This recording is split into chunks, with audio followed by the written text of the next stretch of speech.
What's up, everyone? Happy holidays, and welcome to the weekly Q&A. For our first question, Mr. JD Rice asks for our final predictions for the Book of Boba Fett. I honestly am having trouble thinking of anything. Like, they've shown us so little, which I'm thrilled about, that right now it's just going to be shots in the dark. So I'm just gonna take my giant stab and say that Prince Shizor is going to be in this. Okay. That's my bold prediction. So the Bomar monk that we saw briefly in one of the trailers, I'm predicting that is going to be have speaking lines, and it's going to be like a main character of the show. Oh, okay. Do you think it's Bib Fortuna? Maybe. Well, just because that's like what everyone was like, oh, is that Bib? Because that is what happened to him in Legends for a time. Yeah, I mean, they straight up shot him to kind of like introduce us to Book of Boba Fett. So the Bomar monks could have like come in immediately, and they were like, "Oh, get that brain." It would be funny though if like Boba still has to deal with him through just his brain. Yeah, it just constantly pestering him, like just mad that he got shot. Mm-hmm. Like, well, maybe if I had hands, I could help you, Boba, but you killed me. Yeah. I'm trying to think of anything else, but it's just like they've said. Everything we've seen so far is from the first half of the first episode. So I'm like, I can't make any real good guesses. So just with the criminal syndicates and everything, I'm like, it would be really fun if Shizor showed up as still the leader of Black Sun, since he was mentioned in the Crimson Reign comic. That usually, like, I'm trying not to read too much into that because I don't think it's meant to be a hint for the future, but it would just make me happy. Mm-hmm. Yeah. My only other thing that I really hope happens, but I'm trying not to get my hopes up too much, is Cad Bane. Yeah. I think it's safe to say that other bounty hunters will appear in this show. Or I don't know that it's safe to say, but it's like a fingers crossed. Yes, I think that kind of the way The Mandalorian started out, the first season, it's like, oh, it's a Mandalorian, but it's not Boba Fett, and there are some Trandoshans, but they're not Bosk, and there's IG-11, not IG-88. it was a lot of that, so now that Boba Fett is back, I think that leaves room for there to be Bosk and IG-88 and Zuckuss and Forlom and Dengar, or any of those would be fun. And yes, Cad Bane would be at the top of the list too. Damien Vunderhaar wants to know if anyone will call the Slave One by name in the series or any other Star Wars story. I super doubt it.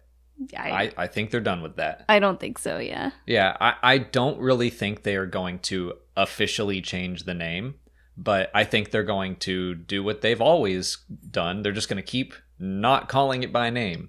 I think because I said I couldn't remember any time they ever had said the Slave One on screen. I do think it's said in the Clone Wars. Mm-hmm. Lots of people pointed that out in the comments on that video. Yeah.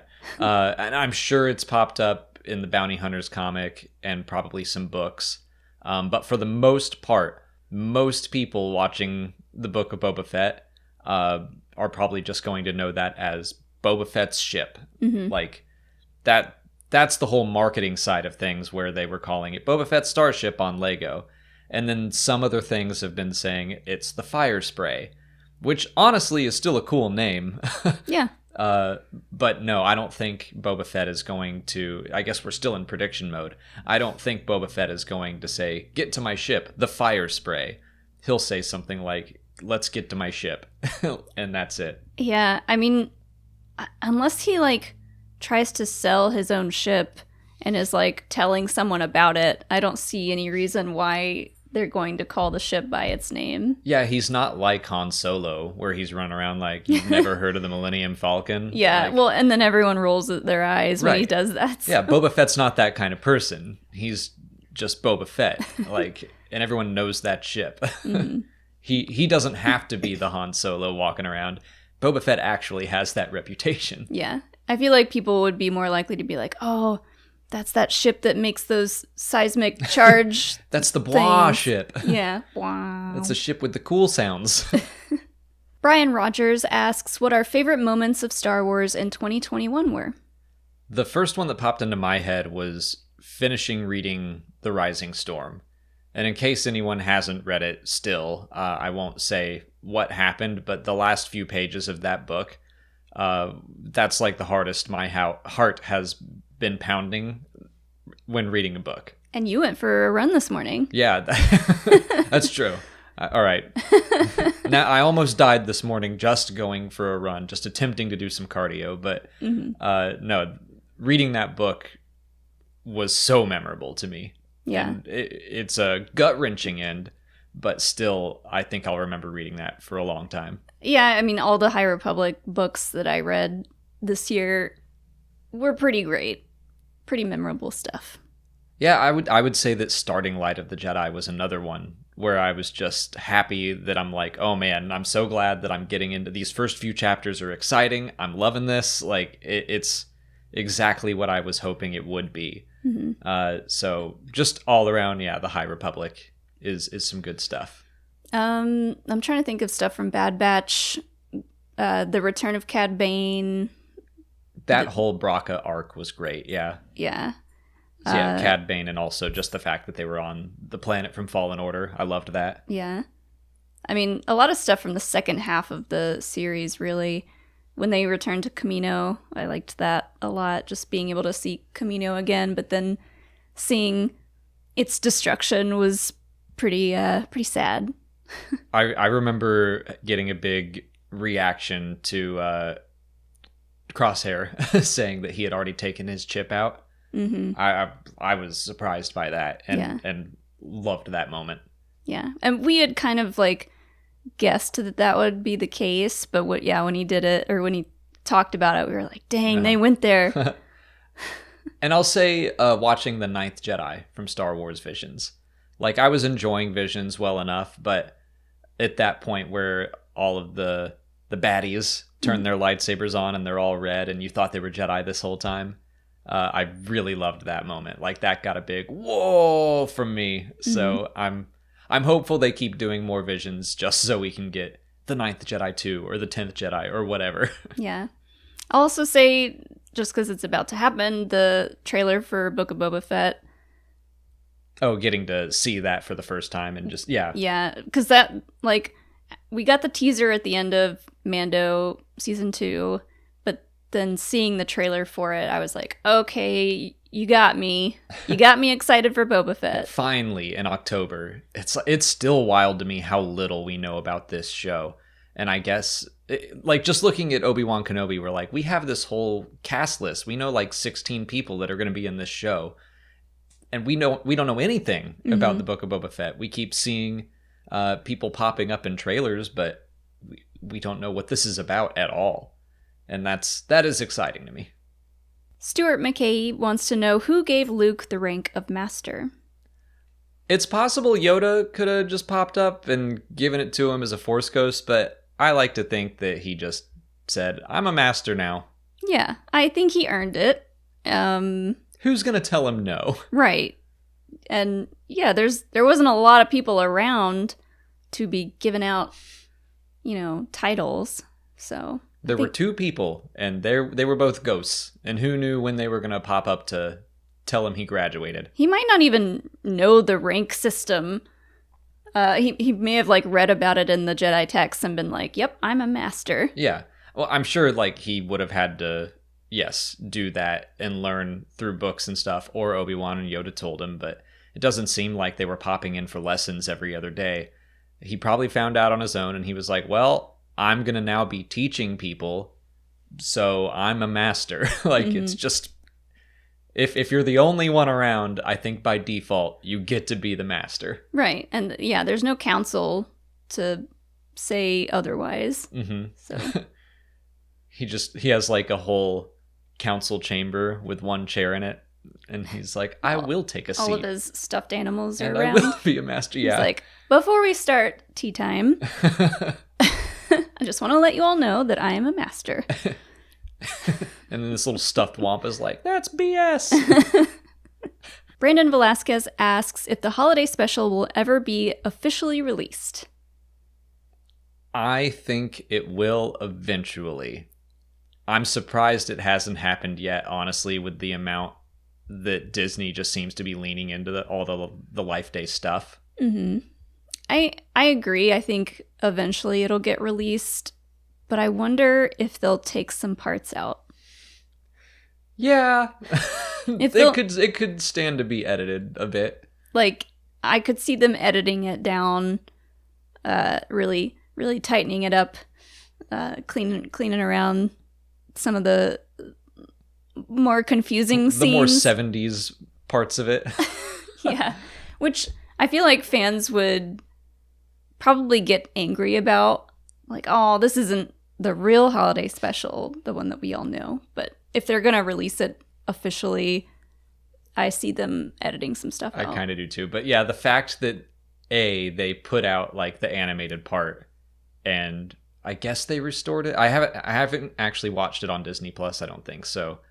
But I assume it's in like good enough quality. It's not like they ripped it off of a YouTube bootleg that someone had taped from CBS in 78. Mm-hmm. Which is how we watch it. Exactly. So what I think is happening right now is I think they're genuinely just saying George Lucas didn't want to put this out, so we're not going to.